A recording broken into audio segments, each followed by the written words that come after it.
दोस्तों नमस्कार, आदाब, सत श्री अकाल। उर्मिलेश संवाद के इस खास एपिसोड में आपका स्वागत है। दोस्तों, दिल्ली में आज काफी धूप थी, काफी गर्मी थी, लेकिन रामलीला मैदान जो दिल्ली का बहुत मशहूर मैदान है, जहां जनसभाएं होती हैं, बहुत तरह तरह के उत्सव, फेस्टिवल, तमाम तरह की चीजें वहां होती रहती हैं। रामलीला ग्राउंड ग्राउंड में उनकी पार्टी ने एक बड़ा आयोजन किया। लेकिन इस रैली की एक खास विशेषता थी कि दिल्ली की ये रैली जो है, इसमें काफी जोश था। जोश के साथ गुस्सा भी था और गुस्से के साथ प्रतिरोध की ऊर्जा भी थी। इसमें एक रैली के मंच पर ऐसा लगा कि महिलाएं जो हैं, अलग अलग समूहों की, अलग अलग संगठनों की, वो एक बड़ी ताकत के रूप में उभर रही हैं।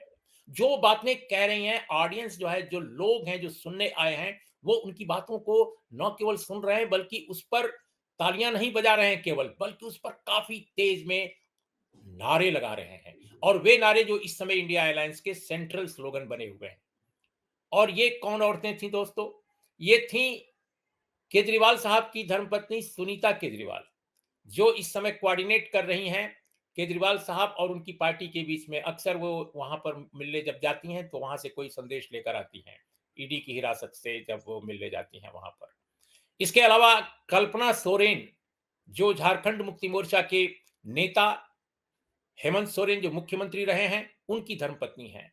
और काफी, वो हमें याद है कि वो पिछली जो रैली थी इंडिया अलायंस की, उसमें भी वो गई हुई थी। और तीसरी जो महिला हैं वो प्रियंका गांधी, यह भी आज मौजूद थी, राहुल गांधी और सोनिया गांधी के साथ। सोनिया जी आमतौर पे रैलियों में आजकल कम जाती हैं स्वास्थ्य कारणों से, लेकिन सोनिया गांधी भी यहां पहुंची। सबसे प्रमुख बात है इस रैली की कि आखिर इसका संदेश क्या है समाज के लिए, जनता के लिए, और इस चुनाव में इस रैली की रिलेवेंस क्या है। क्या ये चुनावी परिदृश्य जो अभी दिखाई दे रहा है, क्या प्रभाव पड़ेगा इसका? क्या रैली कोई वाकई परिदृश्य को बदलने का कोई जरिया बनेगी? हम इसी विषय पर बात करेंगे और आज हमने इसीलिए योजना के साथ, सोच समझकर, एक ऐसे वरिष्ठ पत्रकार, टिप्पणीकार और लेखक को आमंत्रित किया और उन्होंने मेरी बात मेरा मेरा आमंत्रण स्वीकार किया, राजू पारुलेकर। तो राजू जी, आपका बहुत बहुत स्वागत है आज हमारे इस थैंक यू कार्यक्रम सर। में। Thank you sir. सबसे पहले मैं सवाल यही पूछना चाहूंगा जो मैंने अपने इंट्रोडक्शन में भी रखा, कि आपने इस रैली को जरूर टेलीविजन चैनलों पर देखा या वेबसाइटों पर आपने इसके बारे में पढ़ा। तो आपको क्या लगता है कि इस रैली में जो भाषण नेताओं ने दिए वो अपनी जगह है, लेकिन इसका पॉलिटिकल इंपैक्ट आज की तारीख में आप क्या देखते हैं? क्या ये पहले की रैलियों से कुछ अलग आपको लगती है? कैसे, इसका क्या रिलेवेंस है, संदेश इसका क्या है? देखिए, दमन की जो प्रक्रिया है, दमन हर तानाशाही में एक दमन होता है और जो जो धीरे-धीरे बढ़ते जाता है। आज इस स्थिति में देश पहुँचा है कि हर क्षेत्र में आप खाने से लेके आप लिविंग में रहेंगे या नहीं से लेकर आपके धर्म के प्रति कौन-सी आस्था होनी चाहिए, किसके धर्म के लोगों को मिट्टी में जाना चाहिए या दाह संस्कार में किसको जाना चाहिए। वो सारी चीज़ें जो है वो उसमें दमन और भय इतना बढ़ा दिया है मोदी और शाह जी के गवर्नमेंट ने, यानी जिसको अब भाजपा की सरकार कहना गलत होगा, क्योंकि भाजपा का कुछ है ही नहीं, यानी आरएसएस भाजपा का भी कुछ चलता है कि नहीं मालूम नहीं। अब ये मोदी और शाह की गवर्नमेंट, तो उसके खिलाफ लोगों के मन में जो ज्वालामुखी है, उसका मैं कई बार ऐसा कहता था कि विपक्ष प्रतिनिधित्व तो हमारा करता है, लेकिन विपक्ष वो प्रतिनिधित्व की जो जगह है वो पूरी तरह से काबिज कर ले लेता है, लेकिन हमारी जो आवाज है नहीं पहुंचाता और जीत नहीं पाता, तो हम गुलाम बन जाते हैं मोदी जी के। ऐसा 2 बार हुआ। तो आज पहली बार ऐसा हुआ कि विपक्ष ने एक ऑर्गेनिक यूनिटी, एक पूरी तरह से प्राकृतिक एकता दिखाई और उस एकता की आवाज उस मंच से मुझे दिखाई दी, पहली बात।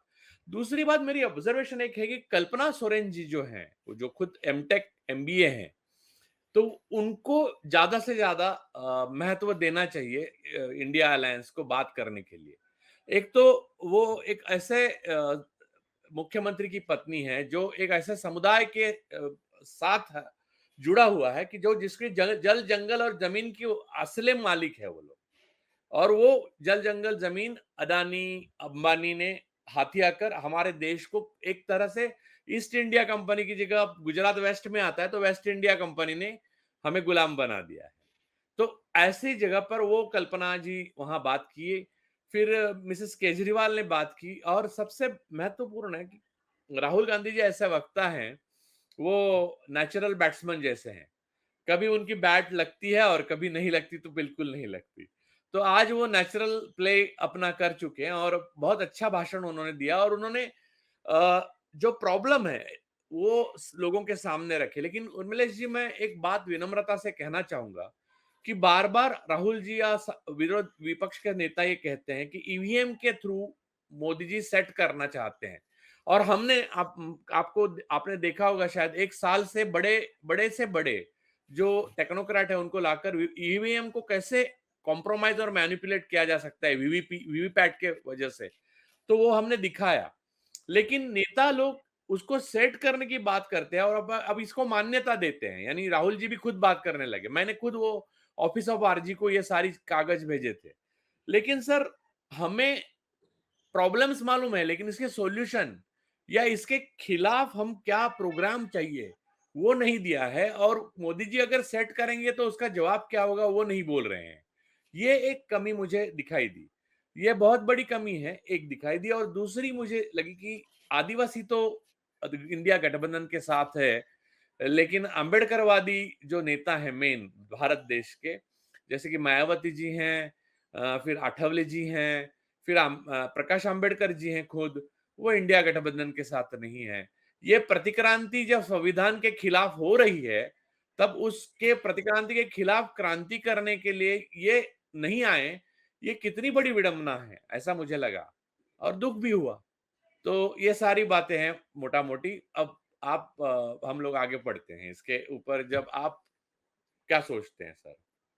जी, राहुल गांधी की जो स्पीच थी आज, उसमें एक तरह से मैंने देखा कि एक गुस्सा तो था, बेचैनी भी थी, लेकिन घबराहट भी थी, एक आशंका भी थी कि क्या ये चुनाव वाकई भारतीय जनता पार्टी के खाते में चला जाएगा? क्या वो भारतीय जनता पार्टी वो मैच फिक्सिंग से तुलना कर रहे थे चुनाव की। वो बार-बार फिक्सिंग कर रहे थे, लेकिन ये वो फिक्सिंग नहीं है जो दो दो टीमों में हो जाती है, बल्कि ये है फिक्सिंग जो जो हमारी कॉन्स्टिट्यूशनल बॉडीज हैं, जो हमारी गवर्नमेंट एजेंसीज हैं, जो हमारा निर्वाचन आयोग है, जो संवैधानिक है, संवैधानिक संस्था है, उनका ये कहना था कि इन सभी संस्थाओं को, सभी निकायों को ऐसा लगता है कि पूरी तरह मैनेज किया गया है। इसके अलावा जो अन्य पॉलिटिकल पार्टीज हैं, उनका संकेत यही था, भले उन्होंने अपने शब्दों में ना कहा हो, कि ये खिलाड़ियों को भी मैनेज कर ले रहे हैं। एक वाक्य उन्होंने ये भी कहा कि कई बार खेल में ये होता है कि कुछ खिलाड़ियों को डरा दिया जाता है, कुछ को मैनेज कर लिया जाता है। ये बात भी उन्होंने कही। तो क्या आपको लगता है कि विपक्ष के एक बड़े नेता के दिमाग में अब ये खतरा पैदा हो गया है कि संस्थाओं का इस्तेमाल करके, तमाम उपकरणों का इस्तेमाल करके, दुरुपयोग करके एजेंसियों को, क्या बीजेपी वाकई सत्ता में आ जाएगी और किसी की परवाह नहीं करेगी? तो ये जो पहलू वो गिना रहे हैं, इसको आप कैसे देखते हैं? क्या ये बहुत महत्वपूर्ण मुद्दा है कि बेचैन है, घबराहट है और आशंका भी है? तो ये आशंका क्या कमजोरी दिखाती है? सर, मैं ये कहना चाहता हूं कि मोदी जी इतने आसानी से कुर्सी नहीं छोड़ेंगे, क्योंकि उनका रास्ता जो है वो सुरंग में जा चुके हैं, जिसका अंधेरे से बाहर से निकलने का रास्ता सामने से है, पीछे नहीं हटने का। तो मोदी और शाह अगर सत्ता से हटते हैं तो उन्हें मालूम है उनका भविष्य क्या है। मैं ये कहना चाहता हूं यहां पर लोगों को समझाने के लिए कि बिल गेट्स उनका इंटरव्यू लेते हैं बियर बाइसेप्स की तरह। तो आप समझ ही लीजिए कि अदानी का जो सारा मामला जो हमारे सामने हुआ, तो बड़े कॉरपोरेट्स इंडियन और बाहर के, इनका एक कार्टेल है। और अब अमेरिका में वैसा नहीं है। अमेरिका में जो बाइडेन साहब ने अभी एक ट्वीट डाला था, वो ट्वीट ये था कि capitalism without competition is exploitation. हमारे यहाँ कैपिटलिज्म विदाउट कंपटीशन चल रहा है, जिसको शोषण का नाम है, जिसका नाम शोषण है। और ये शोषण करने वाले लोग इलेक्ट्रल बॉन्ड्स, मैं आपको याद दिलाता हूं कि मुंबई में एक जमाना था, अभी मैं जब कॉलेज के जमाने में मेरे, कि जब गैंग वॉर चलते थे और गैंग एक्सटॉर्शन करती थी बड़े बड़े बिजनेसमैन, बड़े बड़े उद्योगपतियों को वगैरह। तो erectile bond clear cut case, एक एक्सटॉर्शन का केस है सरकारी इंस्टीट्यूशंस का इस्तेमाल करके। ये सिर्फ इलेक्ट्रल बॉन्ड नहीं sir, PM care, Rafale, demonetisation जिसके ऊपर कल बात हुई कोर्ट में, एक जज ने कहा, पूरी बड़प पढ़ा। तो ये सारी चीजें जो है वो भाजपा ने अपने अपने और अपने कारपोरेट दोस्तों के काला धन को सफेद करने के लिए इस्तेमाल किया और खुद खुद के पास इकट्ठा किया। लेकिन राजू यह जी, अपराध है सर। लेकिन मैं एक बीच में हस्तक्षेप करना चाहता हूं। देखिए, आप जो कह रहे हैं आपकी अपनी राय है, लेकिन हमारा ये कहना है कि जो निर्णय करने वाली अदालत है वो जनता की अदालत है। सबसे जो निर्णायक अदालत है वो जनता की अदालत है डेमोक्रेसी में। जो कोर्ट में केसेस थे, कोर्ट में जो मसले थे, उनमें जो फैसले आए, उसको पूरे देश ने एक डेमोक्रेटिक संस्थान, जो जो जो जितने भी हमारे हैं, चाहे पॉलिटिकल पार्टीज हों या अन्य निकाय हों, सबने एक्सेप्ट किया, जो अतीत में, अभी हाल के अतीत में आए हैं। इलेक्ट्रोल बॉन्ड का फैसला आया, उसको भी एक्सेप्ट किया गया। सवाल है कि एसआईटी बनाने की बात चल रही है कि सुप्रीम कोर्ट की निगरानी में एसआईटी बने। वो कब बनेगी, बनेगी नहीं बनेगी, कोई नहीं जानता, ये कोर्ट पर निर्भर करता है।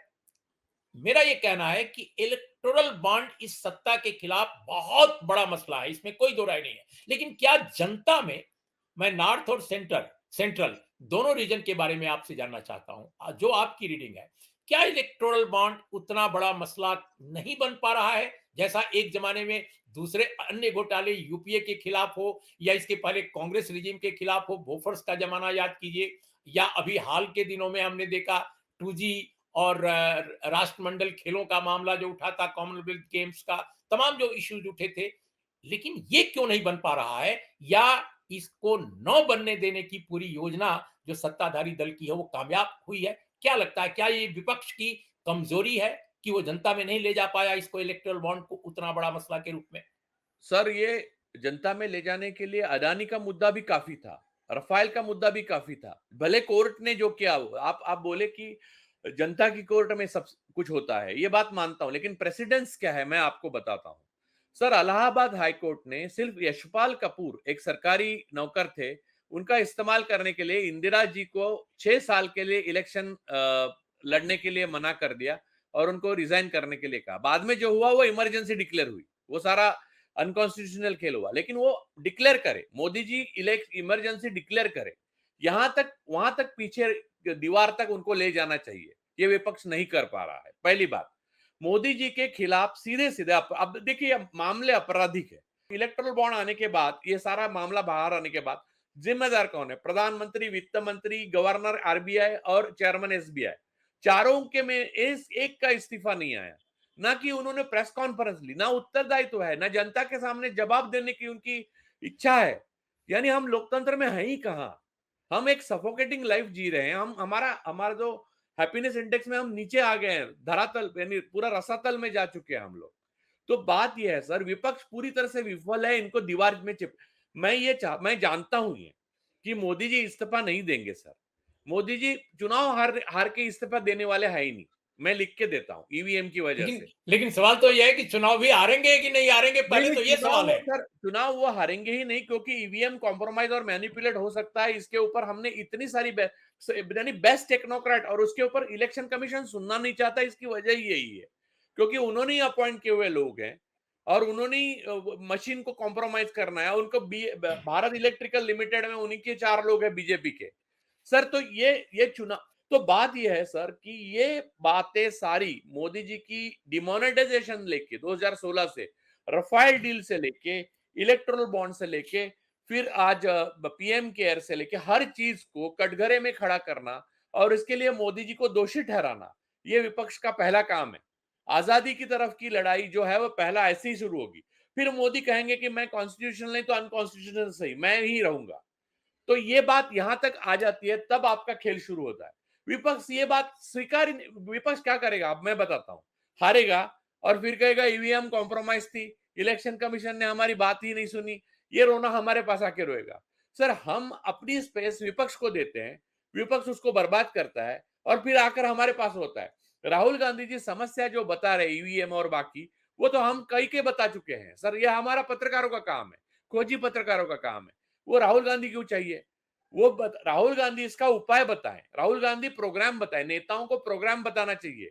भले हमें थाली बजाने का प्रोग्राम बताए कि हम थाली बजाने से ईवीएम खत्म होगी क्या, दिया नहीं, लगाने से लेकिन खत्म होगी क्या, आप लेकिन बताइए। लेकिन लेकिन राजू जी, इस पर हम कांग्रेस पार्टी और विपक्ष की दूसरी पॉलिटिकल पार्टीज ने और कुछ बाहर के एनजीओ जो खासकर जिसमें साइंटिस्ट हैं, जिसमें फॉर्मर ब्यूरोक्रेट हैं, उन्होंने भी सजेस्ट किया बार बार इलेक्शन कमीशन को, और ज्ञापन देकर किया, और उस पर बातचीत इलेक्शन कमीशन नहीं किया। वो ये था कि वीवीपैट की पर्चियों की गिनती अलग से की जानी चाहिए।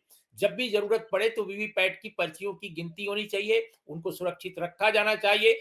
Election commission doesn't allow any deliberation on this issue, क्योंकि उनका मानना है कि हम नथिंग डूइंग, हम जो जिस तरह से चुनाव हम करा रहे हैं वैसे ही हम कराएंगे। आज राहुल गांधी ने और दूसरे नेताओं ने भी ये भी सवाल उठाया कि भाई, ये चुनाव के दरमियान, चुनाव के एंड पहले ये इलेक्शन कमीशन में नियुक्तियां करते हैं अपने मन से, ऐसे में इलेक्शन कमीशन की निष्पक्षता कैसे सुनिश्चित की जा सकती है? सीधे सीधे इलेक्शन कमीशन पर आज सवाल उठाया बड़े नेताओं ने भी। तो ऐसे देश में डेमोक्रेसी को कैसे इंश्योर किया जाए जब इलेक्शन कमीशन ही डेमोक्रेसी का आई मीन पारदर्शिता उसमें नहीं है, निष्पक्षता उसमें नहीं है?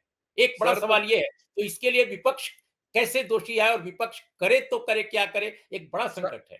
सर मैं ये बता सकता हूं कि अगर आप और मैं एक पूछता हूं कि विपक्ष हैं और अगर टर्म्स एंड कंडीशन और कॉमन फील्ड नहीं है, यानी एक समतल जमीन जमीन नहीं है जिस पर खेला जा रहा है खेल, तो खेल से पहले आपको उसका बहिष्कार करना चाहिए। ना कि आप खेलने के लिए खड़े रहो, वो समतल नहीं है आपको मालूम है, आपका आपकी हार निश्चित है, आप हार जाओगे और रोओगे कि बाद में, तो लोग उसका मॉरल आपको हक नहीं बनता। सर नहीं, तो लेकिन इलेक्शन बहिष्कार बहिष्कार सर, तो सोल्यूशन नहीं है, क्योंकि उससे तो जो सर सत्ता है वो इलेक्शन लगातार 100 साल बरकरार रहेगी। अगर सर 100 साल लोग बहिष्कार करते रहेंगे, 100 साल सत्ता बरकरार रहेगी एक ही तरह के लोगों की। मैं आपको बताता हूं कि इलेक्शन अगर लड़े गए, मैं दो दो चीजें बताता हूं आपको, मैं इसमें फर्क क्या है बताता हूं। बहिष्कार करते हैं और मोदी सत्ता में रहते हैं तो वो अनकॉन्स्टिट्यूशनल रहेंगे, और बहिष्कार नहीं करते हैं तो इलेक्शन कमीशन और ईवीएम के जरिए मोदी 100% 400 से ऊपर लाएंगे। अगर ईवीएम की जगह बैलेट बॉक्स होंगे ना तो मोदी जी को 80 सीट नहीं मिलते। इस देश में ऐसा वातावरण है, लेकिन लोगों की भावना, मैं बटन दबाता हूं, वो बटन सर लेकिन मैं मैं जिसको आपसे दबाता इसलिए हूं उसको डिफर नहीं कर रहा जाता हूं सर। राजू, मैं आपसे इसलिए डिफर कर रहा हूं कि मैं उत्तर प्रदेश का रहने वाला हूं, हालांकि मैं रहता दिल्ली में हूं। मैं आपको बताऊं कि उत्तर प्रदेश में 80 सीटें हैं, 80। और जो 80 सीट की आप लिमिट बांध रहे हैं बीजेपी के लिए, मैं आपको दावे के साथ कह सकता हूं कि उत्तर प्रदेश में 80 सीटों में ज्यादातर सीटें, अगर न्यायिक ढंग से भी चुनाव हो, वाकई पारदर्शी और निष्पक्ष ढंग से भी चुनाव हो, तो भी भारतीय जनता पार्टी को विपक्ष के मुकाबले बहुत ज्यादा सीटें मिलेंगी। ये मेरे अपने ऑब्जर्वेशन है। और आश्चर्यजनक नहीं कि बिहार में भी उनकी परफॉर्मेंस एक्सपेक्टेशन के विपरीत हो, यानी ज्यादा अच्छी उनकी परफॉर्मेंस हो जाए, जो विपक्ष के लोग एक्सपेक्ट कर रहे हैं, खासकर नीतीश कुमार के बीजेपी के साथ चले जाने से। अब यहां यह कहा जा सकता है कि विपक्ष को तोड़ मरोड़ कर बीजेपी ज्यादा ले रही है, वो अलग मुद्दा है। लेकिन सीटों के हिसाब से उत्तर प्रदेश, बिहार जैसे स्टेट में बीजेपी बढ़त बनाए हुए है। ये आकलन साफ साफ दिखाई दे रहा है लोगों का। लेकिन सर आप जैसे इंटेलेक्चुअल और मेरे जैसे लेखक को ये हमेशा मानना चाहिए कि अगर समतल नहीं है जमीन, और विपक्ष और मोदी जी की जो पार्टी है जिसको बीजेपी कहते हैं, अब बीजेपी नहीं रही, लेकिन खैर वो मोदी जी की पार्टी जो भी है, वो अगर लड़ती है उस दर समतल जो जमीन नहीं है उस पर, तो जो भी जीतेगा वो अनकॉन्स्टिट्यूशनल है, क्योंकि सर बेसिक ही गलत है। सर बेसिक में अगर गलत है तो गलत है। अगर कल राहुल जी प्रधानमंत्री बनते इसी तरह से, इसी प्रक्रिया से, तो भी मैं मानूंगा कि यह प्रक्रिया कोई सही नहीं है। चलिए, ओके राजू पार्लेकर, बहुत बहुत शुक्रिया, धन्यवाद। Thank you. दोस्तों, तो आपने आज की हमारी चर्चा सुनी। आप इस विचारोत्तेजक जो चर्चा है, उस वो कैसी आपको लगी, जरूर हमें बताएं। अगर आपकी शिकायतें भी हों, आपकी प्रशंसा हो, ये सब कुछ हमें पसंद है। जैसे भी आप सोचते हैं वो जरूर जाहिर कीजिए, लिखिए हमें। हम जरूर अपने को करेक्ट करेंगे, अपने को और बेहतर ढंग से पेश करने की कोशिश करेंगे। तो दोस्तों, आज इतना ही। नमस्कार। आदाब, सत श्री अकाल। Thank you.